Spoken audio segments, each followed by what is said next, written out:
Are you ready? All right. We are about to watch episode 5 of WandaVision. All right, then. Right now, there is no title. It's only saying episode 5 on Disney Plus, and the description that is there is also the same description that is there for the generic WandaVision show in general, which says two superpowered beings living ideal suburban lives suspect that everything is not as it seems. Well, now we know that everything is not as it seems because the last episode, we interrupt this program, showed us Jimmy Woo and Darcy Lewis going not into but around the town of Westview, which Wanda has taken over. I also like how WandaVision and Westview are like alliterations of W and V. It's like watching Stanley at work again because he loved alliteration. RIP. All right, then. Got some background music on my garage band playing for you so that you don't get turned off by the sound of my voice. Just kidding. All right, then. Shall we go for it? All right. So I think it's going to be a return to the sitcom setting. And let's see if there's a previously on WandaVision. Oh, yes, there is a previously on WandaVision. The unsnapping or the unblip, the reverse blip of Monica Rambeau is shown, and how she joins back SWORD, which is not sentient world observation and response department in WandaVision like it was in the comics. It's actually sentient weapon observation and response department. And the recap shows how she got sucked into the Westview anomaly. All right. So basically, the recap is all about Monica entering Westview and then getting ejected from it in a huge display of Wanda's powers, which have been only shown in a very comical way up till that point in episode 3, in which she threw out Monica. Episode 4 obviously caught us up in the MCU reality, which is outside Westview, and the Westview Wanda reality, which is going on controlled by Wanda's mind. All right. So let's see how we are going to approach episode 5. There we go. Marvel Studios logo coming up in the usual way. No more black and white. Not that I'm glad to say that it's not black and white anymore. But, okay, new setting, new house. The baby's grown up. There is a guitarish opening. All right, so she's trying to put Tommy to sleep while Billy is in Vision's arms. And the setting is pretty 80s. Oh, there we go. Charles Darwin's Descent of Man. So obviously Vision is being portrayed by Wanda's mind as some sort of a know-it-all, very highly cultured character. So both the babies are being put to sleep, but they are crying. And I think Wanda is going to use her magical powers to put Billy and Tommy to sleep. And there we go. Oh, it didn't work. Oh, so that leads to a laugh track. But it seems that it's not working. I think this is a kind of a hint that Wanda's powers might be getting affected by the continuous interruptions by SWORD into her make-believe reality. And there we go. This was shown in the promo. The babies pop out their binkies, which is obviously their pacifiers. That reminds me about a show that I recently started watching called Life in Pieces, which stars Tom Hanks's brother, Colin Hanks. And oh, there we go. Agnes makes an entrance to applause from the audience with the headband and how she's been shown in the promos. Jazzercise is apparently what she was on her way to. So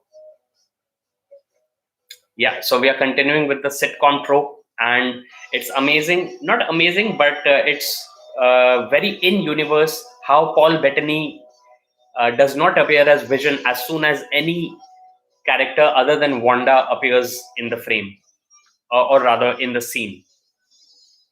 All right. So let's see if Agnes can. Oh,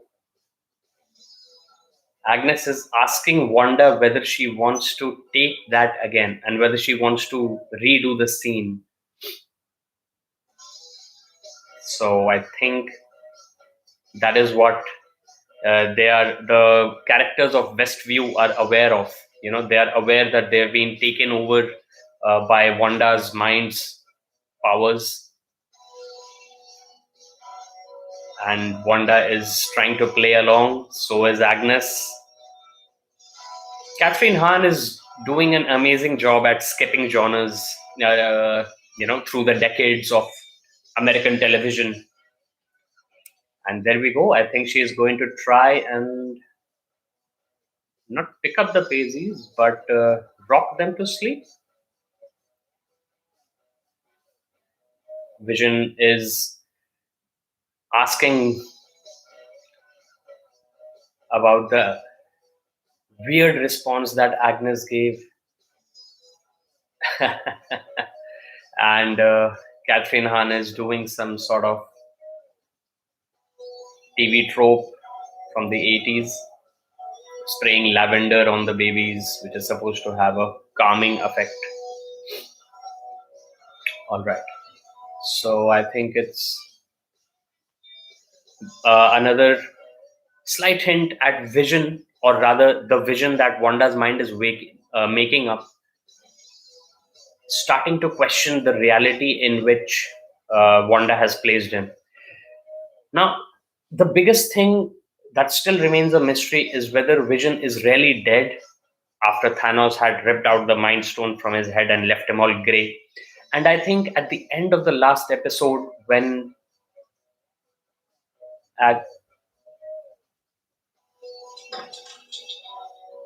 Billy and Tommy are now yay big and they've grown up, which leads to a canned laughter response from Agnes. And so this is another speeding up of the sitcom process in which the kids have already grown up. Okay, so a new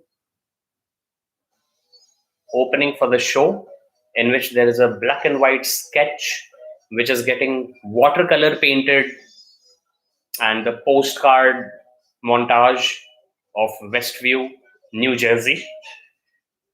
And yeah, I think this kind of fits the sentimental, nostalgic tropes that shows in the 80s used to begin with.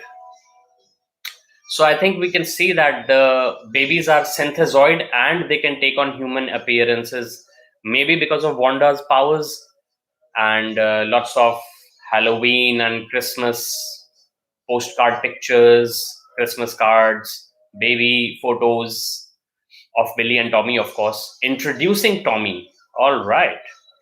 And the theme song said, and we are making it up as we go along. So obviously Wanda's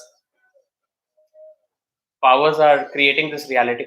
Their birthday cake had 1, 2, 3, 4, 5, the candles that show the years on birthday cakes. So they had all 5 in one go. So I guess now we are going to be seeing Billy and Tommy at 5 years old. Seem like twins, but not identical twins. But we'll find that out later. So them being twins is obviously from the comics in which Wiccan and Speed join the Young Avengers. Okay. After the intro, we are catching up with Monica, who is trying to relive her experience in Westview, and she says she had a hopeless feeling. Okay, but she could be talking about the limbo in which she spent the 5 years of the snap.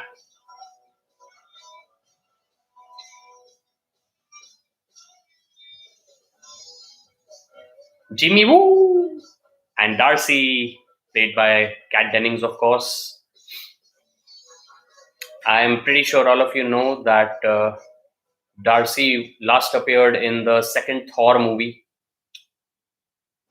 Dr. Darcy Lewis, of course. My apologies to her character. She's a big fan of Monica Rambeau. Okay.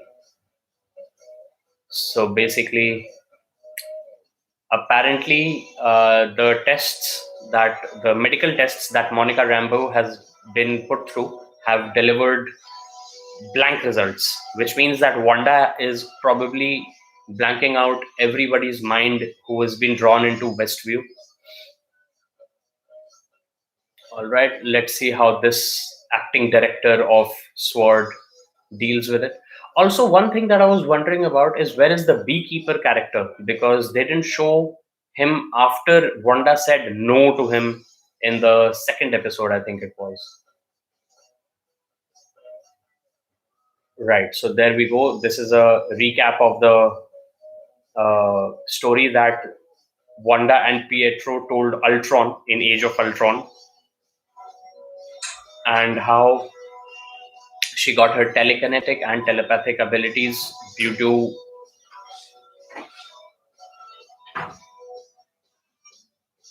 Okay, so she has no nickname, but of course that's supposed to be Scarlet Witch from the comics.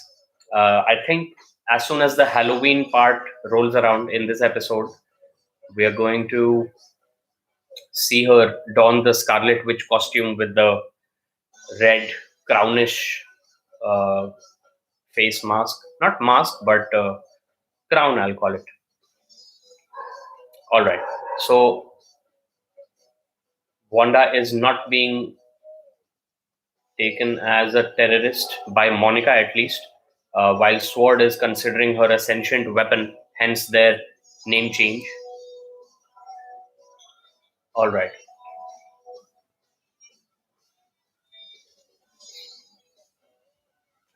All right.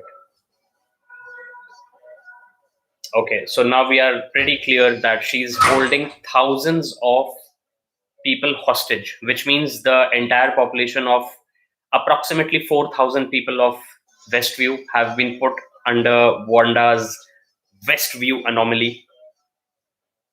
All right. So, as expected, this episode is going along two simultaneous lines. Vision's corpse. All right. So now we see Wanda basically broke into Sword's facility, and basically she took Sword's 9 days ago. All right. So now we have a timeline. 9 days have passed since Wanda took Vision's corpse. Pretty obvious that he's dead.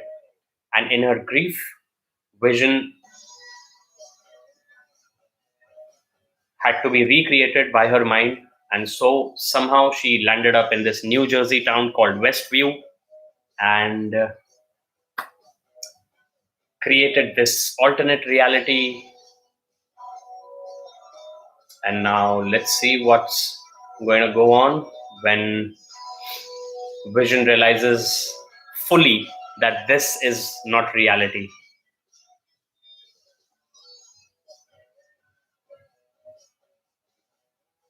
All right, so Tommy and Billy are up to some sort of shenanigans,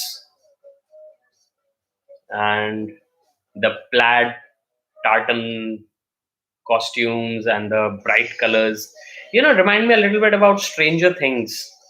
So,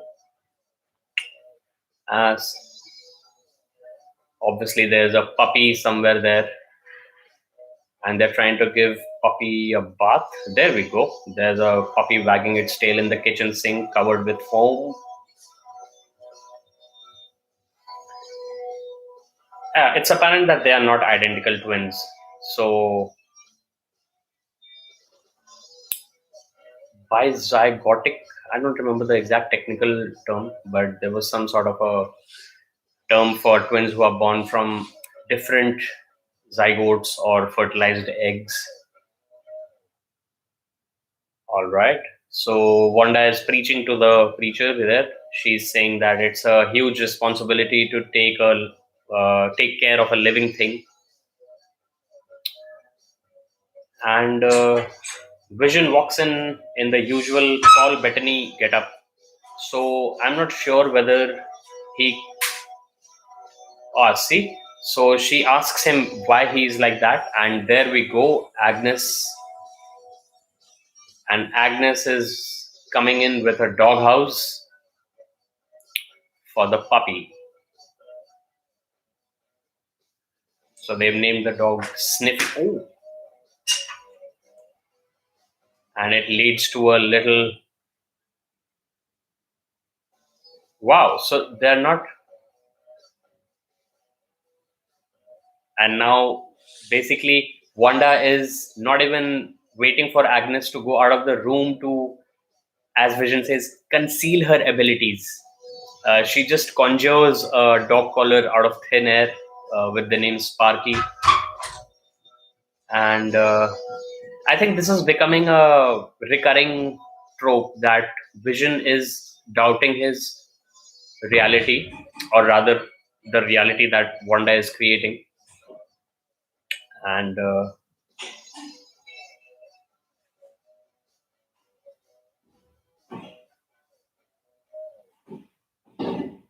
so they say that they are not going to get a pet until they're 10. And there we go. It was apparent that they were going to grow up 5 years in a second, and that's just what happens. They morph, they grow a few inches, and they morph into slightly older Billy and Tommy back into the sword encampment. Lots of physical, lots of physics on the whiteboard, red, blue, and black marker. Monica and Darcy are trying to figure out a way to re-enter Westview. All right, and mostly when they say theoretically, it means that it's going to happen. Maybe with a bit of a twist here and there, but they're basically trying to figure out a way to go into Westview, and I think we are going to be.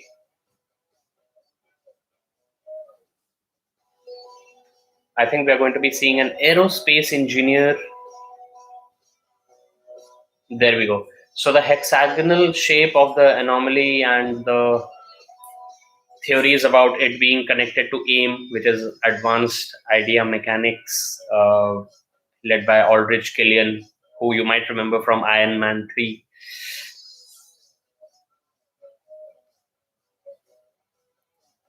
So Wanda is manipulating people's perceptions.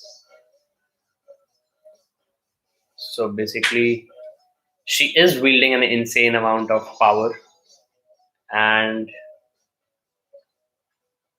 so see, there we go. Monica is pretty sure that she could have killed Thanos on her own, and that's why he got it to rain fire, got his spaceship to rain fire. All right, there's going to be some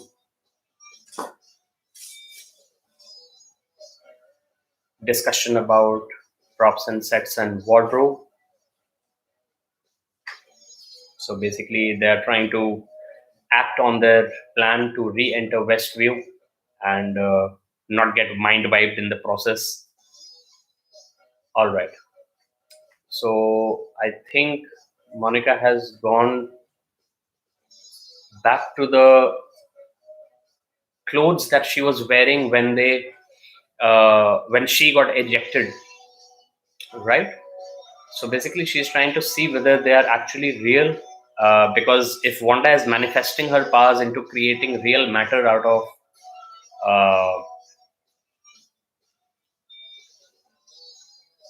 ether, then it means that whatever they take inside is going to get rewritten according to Wanda's mind. So basically, what she tested over there is that inside the hex is there, and Wanda can only change the form or rather the appearance of the things. She's not going to be able to create new material as such. All right. So we are getting a glimpse in Westview at Vision's new working place. I had talked about this in the first episode as well, in which he was working just at Computational Services Inc., which is very vague. And here it is. We see Vision playing around with computers once again. And Norm uses the catchphrase "Cowabunga," which I've only heard Bart Simpson use, so I'm not sure what's about that. Oh, they've got some sort of a. Okay, so it's overlapping. The computer which Vision just activated is reading out Darcy Lewis's findings regarding Maximoff anomaly, and basically everyone in the office starts to chant that uh, briefing, and Vision basically starts to exert his own powers. There we go. So Norm is the second or third character to show that he is not in the reality that he's used to. And now Vision is getting a clue about Wanda taking over people's lives and recreating reality to her own liking. But Vision is able to put Norm back together again like a broken Humpty Dumpty, and they lapse right back into the sitcom chatter and laugh track. So this is the first time that we've seen Vision actually using his abilities, or rather his powers, to break Wanda's reality. Not break it, but sort of look through it. All right, back in the WandaVision living room, and Billy and Tommy are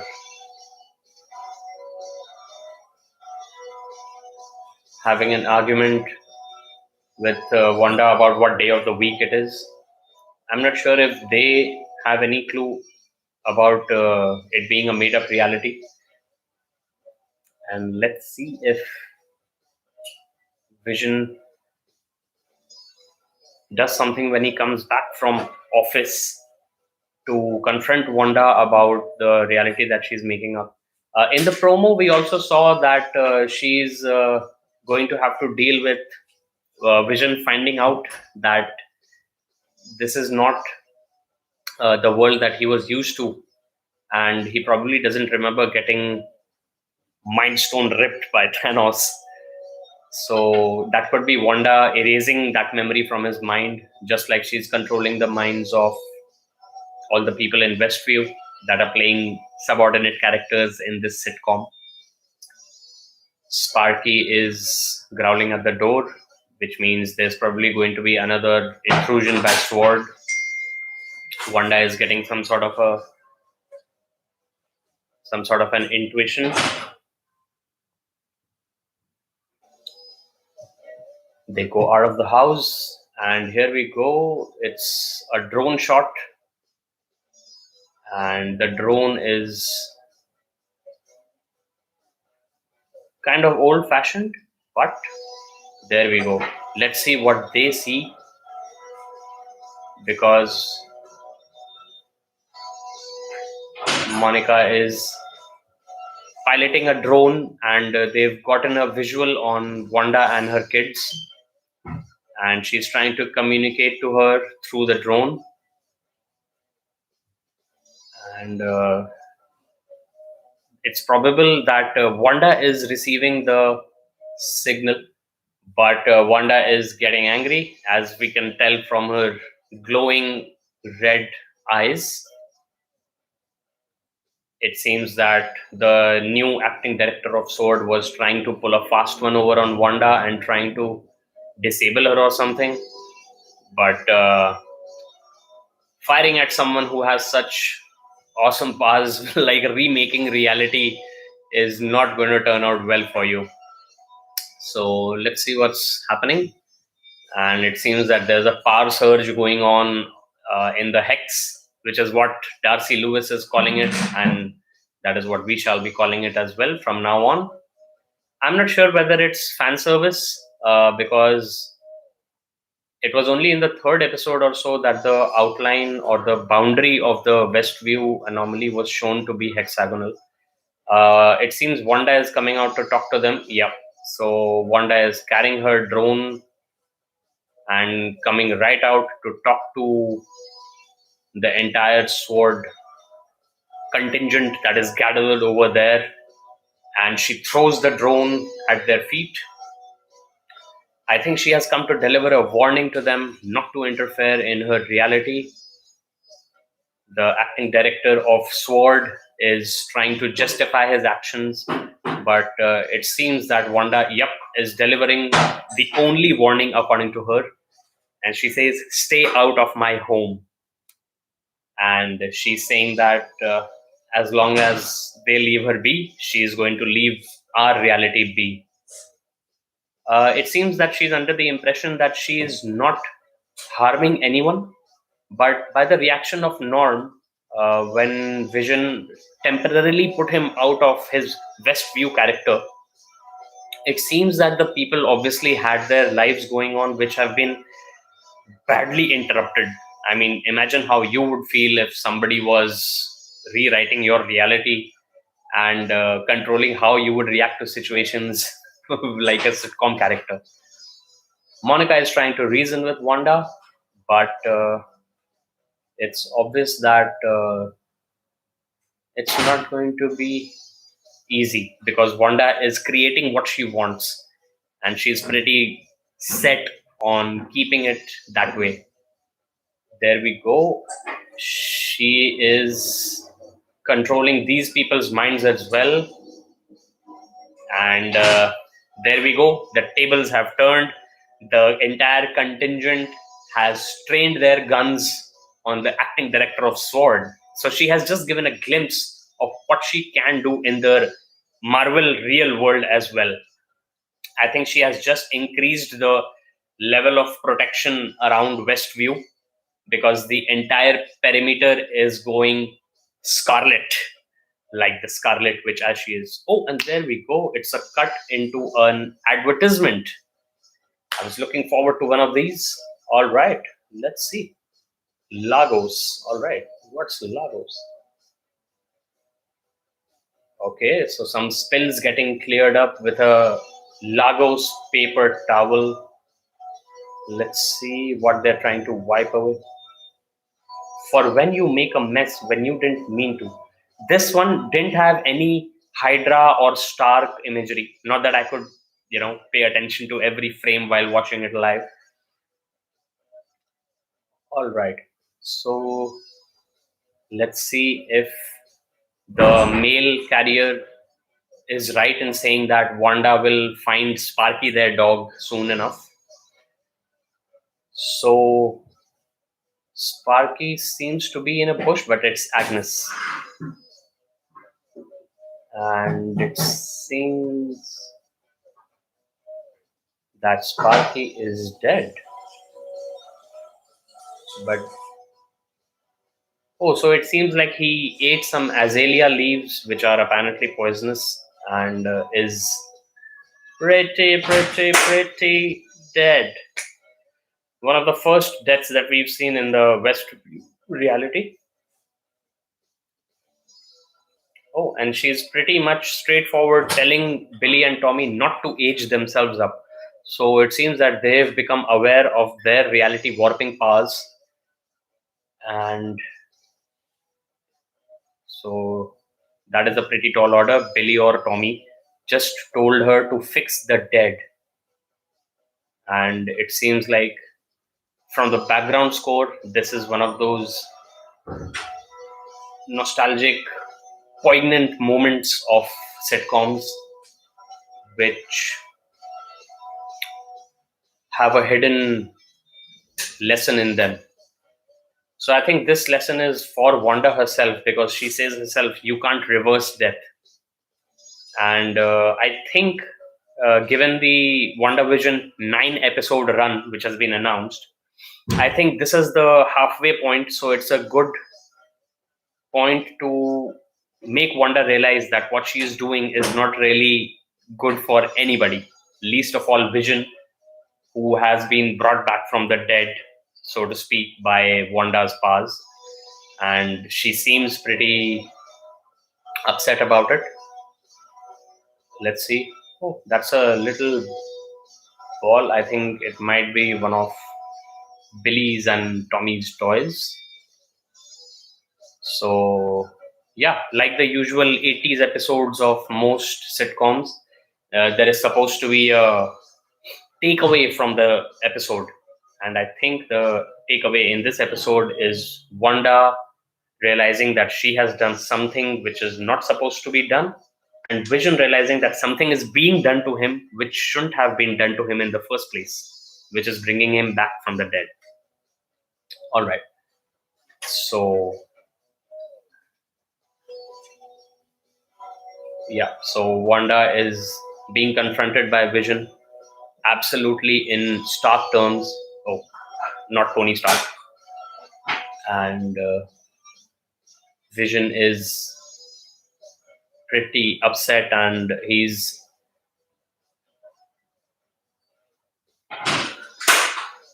straight up gone and said to her that she can't control him the way she can control others. She has run the credits, and now, even as the credits are rolling over the screen, there is dialogue going on in which Vision is asking her what the Maximoff anomaly is. He's back into his vision form. He's back in his vision form, and they are basically having a fight. Now, what is going to happen when a superpowered couple fights? Both of them are hovering in the air.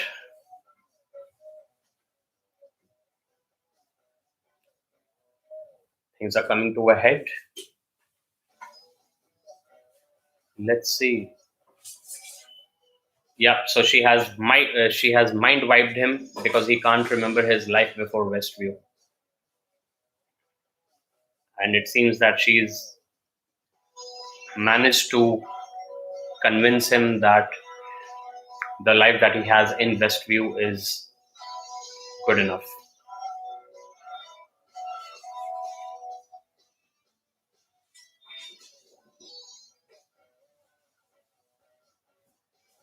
There are deeper reverberations to warping reality, and it seems that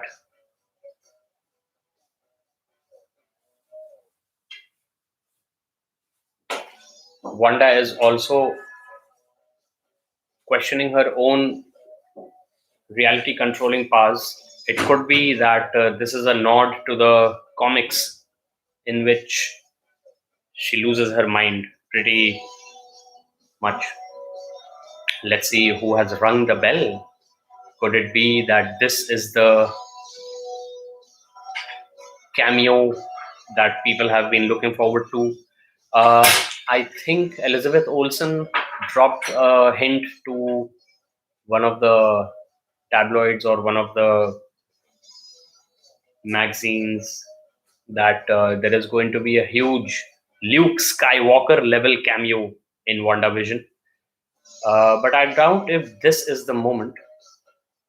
But given her reaction, I think it is. They don't show who it is. Let's see who it's going to be. It could be Monica coming back in. Darcy is rushing back to her TV set.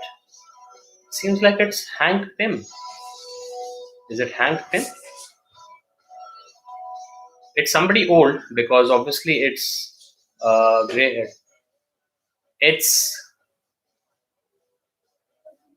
Quicksilver.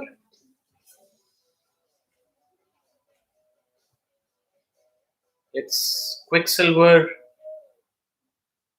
Darcy Lewis straight up says she recast Pietro, but obviously it's Quicksilver from the X-Men movies.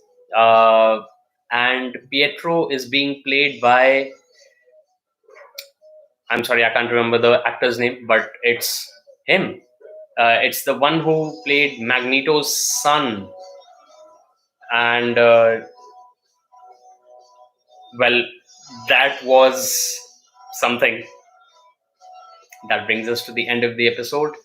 It's written by Peter Cameron, and let me see the second writer's name. Directed, of course, by Matt Shackman. All right. Peter Cameron and Mackenzie Dorr. Okay. Created for television by Jack Schaefer. Did I say that right? I think I did. Okay. Let's process what we just saw. All right. So I think it's, yep, Jack Schaefer. Okay, then. I shall bring this background score of mine to an end as I wrap up this live reaction video of WandaVision episode 5. I doubt if there's going to be a post-credit scene, but I'll just let the episode play out to the end while we recap this episode. All right.